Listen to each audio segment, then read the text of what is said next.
میری والدہ کہنے لگی، تم آؤ تو صحیح، باہر ایک بندہ کھڑا ہے، وہ تم سے ملنا چاہتا ہے۔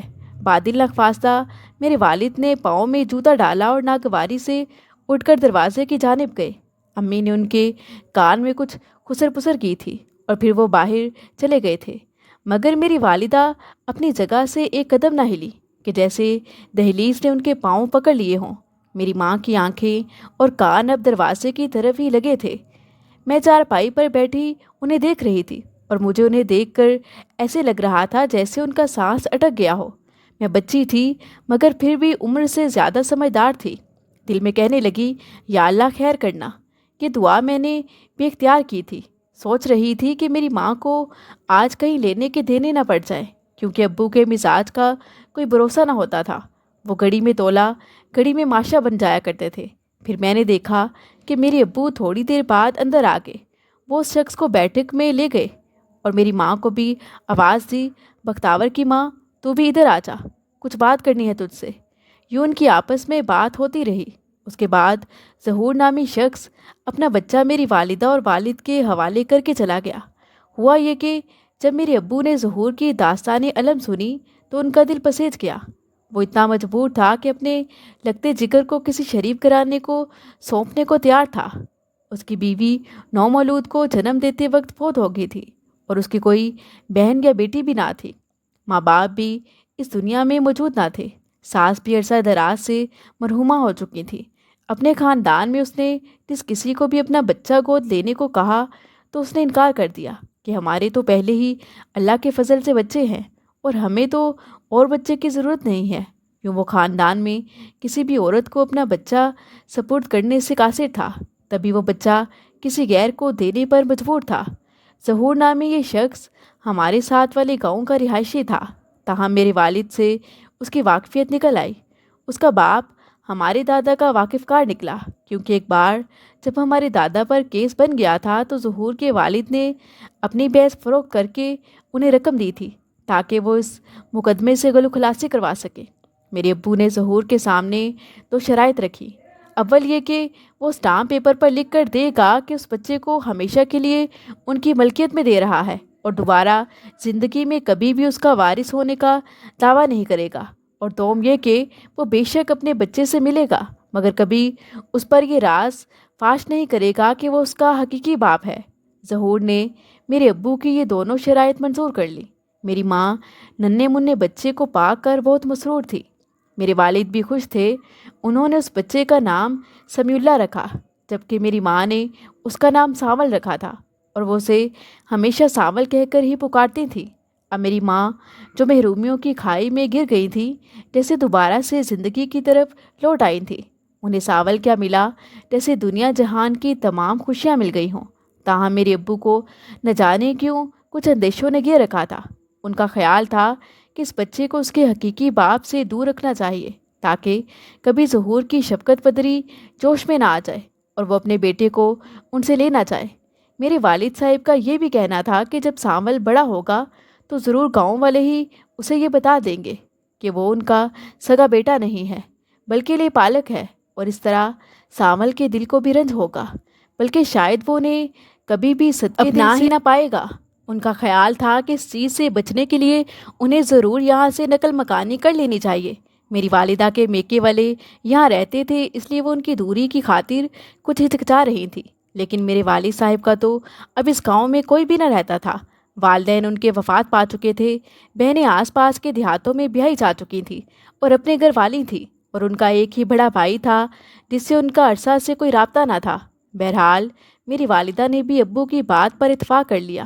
بتاتی چلوں کہ میرے ابو کے بڑے بھائی یعنی ہمارے تایا شہر میں رہتے تھے۔ وہ کئی سال پہلے بے روزگاری سے تنگ آ کر گاؤں سے کمانے کی خاطر شہر چلے گئے تھے۔ اس وقت تو وہ غیر شادی شدہ تھے۔ جب تک ہمارے دادا دادی زندہ تھے وہ شہر سے باقاعدگی سے گاؤں آتے اور خرچہ وغیرہ بھی والدین کو بھیجا کرتے تھے، مگر والدین کی وفات کے بعد انہوں نے گاؤں آنا بالکل ترک کر دیا اور شہر میں ہی کسی عورت سے شادی کر کے اب وہاں کے ہی ہو رہے تھے۔ کبھی کبھار میرے والد صاحب کو ان کا خط آ جاتا یا پھر گاؤں کا کوئی آدمی آتا تو وہ اس کے ہاتھ ابو کو کوئی پیغام بھجوا دیتے تھے۔ اب ان کے 4 بچے ہو چکے تھے اور چاروں بیٹیاں ہی تھیں۔ اب انہوں نے ہم سے ناتا جیسے بالکل ہی ختم کر دیا تھا۔ افسوس کہ ان کی بیوی کبھی ہم لوگوں سے ملنے ہمارے گاؤں آئی اور نہ ہی کبھی ہم نے ہی اپنے تایا کی بیٹیوں کو دیکھا تھا۔ جب میرے والد صاحب نے گاؤں چھوڑنے کا فیصلہ کیا تو انہیں خیال آیا کہ کیوں نہ شہر میں ہی قسمت آزمائی کی جائے، کیونکہ بڑے بھائی مدتوں سے وہاں تھے۔ اگر رابطہ نہیں رکھا تو کیا ہوا، تھے تو وہ بھائی ہی، آخر ان سے خون کا رشتہ تھا۔ ہم لوگوں نے اپنا سامان باندھا اور میرے والد صاحب ہمیں لے کر شہر آ گئے۔ یہاں انہوں نے ہمیں اپنے ایک جاننے والے کے گھر ٹھہرایا اور خود بھائی کی تلاش میں چل پڑے۔ غرض جو ان کا پتہ میرے والد کے پاس محفوظ تھا، وہ اس پتے پر گئے اور ان کا گھر تلاش کر لیا۔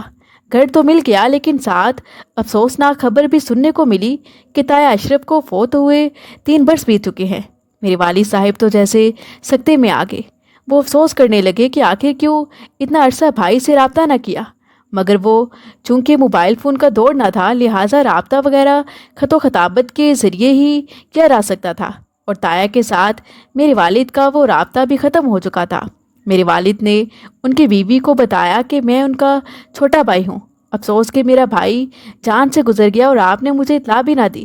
وہ کہنے لگی، بھائی جان، بھلا میں آپ کو کیسے اطلاع دیتی جبکہ میرے پاس آپ کا پتہ وغیرہ نہیں تھا۔ بہرحال اس عورت نے میرے والد سے مل کر خوشی کا اظہار کیا کہ اشرف کا بھائی آ گیا ہے۔ وہ میرے والد سے کہنے لگی، بھائی صاحب، یہ اچھا ہوا کہ آپ آ گئے ہیں۔ آپ کی 4 بھتیجیاں ہیں جو بھی کمسن ہیں، اور میں اکیلی بے سہارا عورت انہیں نہیں پال سکتی۔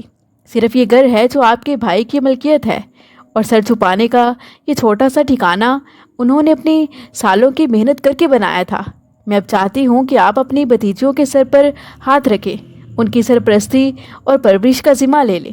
آپ بھی بیٹیوں والے ہیں، جانتے ہی ہوں گے کہ بیٹیاں بڑی ذمہ دار ہوتی ہیں۔ آج یہ چھوٹی ہیں تو کل کو بڑی ہو جائیں گی۔ انہیں پڑھانا لکھانا اور پھر ان کی شادی کے مراحل بھی ہیں۔ میں کیسے تنہا عورت تنہا یہ فرائض ادا کر سکوں گی؟ میرے والد صاحب نے انہیں بتایا کہ وہ یہاں ماں اہل و عیال آئے ہیں اور عارضی طور پر ایک دوست کے گھر قیام کیا ہے۔ ابھی کام تلاش کرنا ہے اور انہیں رہنے کا ٹھکانہ بھی درکار ہے۔ اس پر وہ عورت کہنے لگی، بھائی صاحب کیسی باتیں کرتے ہیں، رہنے کا ٹھکانہ تو موجود ہے، یہ آپ کے بھائی کا گھر ہے۔ آپ یہاں اپنی بیوی اور بچوں کو لے آئیں اور ہمارے ساتھ ہی رہیں، یوں میری بچیوں کو بھی آپ کی ضرورت ہے۔ میرے والد جہاں افسردہ تھے، وہاں انہیں بیوہ بھابھی کی ڈھارس سے امید کی کرن نظر آئی۔ جہاں تایا اشرف کا گھر تھا، یہ ایک انڈسٹریل ایریا تھا، یہاں انہیں روزگار کی سبیل بھی نظر آ رہی تھی۔ میرے ابو نے گھر آ کر امی کو ساری بات بتائی اور پھر ان سے کہا کہ سامان باندھ دو، کیونکہ ہم لوگ اب اشرف کے گھر میں رہیں گے۔ میری اس کی بیوی سے بات ہو گئی ہے، وہ ہمیں اپنے گھر رکھنے پر راضی ہے۔ اشرف کی وفات کو 3 سال ہو چکے ہیں۔ وہ تنہا عورت اپنی بچیوں کے ہمراہ اکیلی رہتی ہے اور کوئی ان کی کفایت کرنے والا بھی نہیں ہے۔ میری ماں کچھ سوچنے کے بعد کہنے لگی، لیکن بختاور کے ابو، ہمارا تو اپنے بچوں کا گزر بسر مشکل ہوگا۔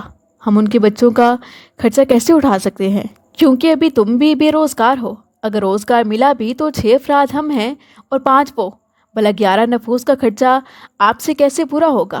میرے ابو کہنے لگے، اللہ مالک ہے نیک بخت، بے شک روزی روٹی دینے والا وہی ہے، وہی ضروریات پوری کرنے والا ہے۔ فی الحال ہمیں رہائش مل رہی ہے، آگے کیا ہوگا یہ بس میرے مالک کو پتہ ہے۔ یہ بات بھی ظاہر تھی کہ ہم ابو کے واقف کار کے گھر رہ رہے تھے اور ہم زیادہ دن تو کسی غیر کے گھر قیام نہیں کر سکتے تھے۔ تو تھوڑی سی رقم ابو گاؤں سے لائے تھے، اب تو وہ بھی ختم ہونے والی تھی اور ابھی ابو کو روزگار بھی ڈھونڈنا تھا۔ یوں اللہ کا نام لے کر ہمارے والدین ہمیں لے کر تایا اشرف کے مکان میں آ گئے۔ تائی بھی خوش اخلاقی سے پیش آئیں۔ یوں چند ہفتے تو تائی نے ہمارے ساتھ خاموشی سے گزارا کیا اور پھر ابو سے کہنے لگیں کہ بھائی صاحب، نہ تو میرے پاس کوئی رقم ہے اور نہ آپ کے پلے کچھ ہے۔ آپ کو کافی عرصہ سے کوئی خاص روزگار بھی نہیں مل رہا کہ جس سے گھر کا گزارا چل سکے، اس لیے میں آپ کو اشرف کے ایک واقف کار سے ملواتی ہوں جو کہ فیکٹری میں کام کرتا ہے۔ اشرف خود بھی اسی فیکٹری میں ملازم تھے، شاید اس کے ذریعے آپ کے لیے بھی کوئی روزگار کی سبیل نکل آئے۔ یوں تائی نے میرے ابو کو قادر نامی ایک آدمی سے ملوا دیا جو ان کو فیکٹری لے گیا اور مینیجر سے بات کروائی۔ وہاں میرے والد کو معمولی ملازمت پر رکھ لیا گیا۔ دال روٹی کا کچھ آسرا ہو گیا، مگر اتنی آمدن نہیں تھی کہ 11 نفوس کا پیٹ پلتا۔ میرے والد نے اس معمولی تنخواہ کو بھی غنیمت جانا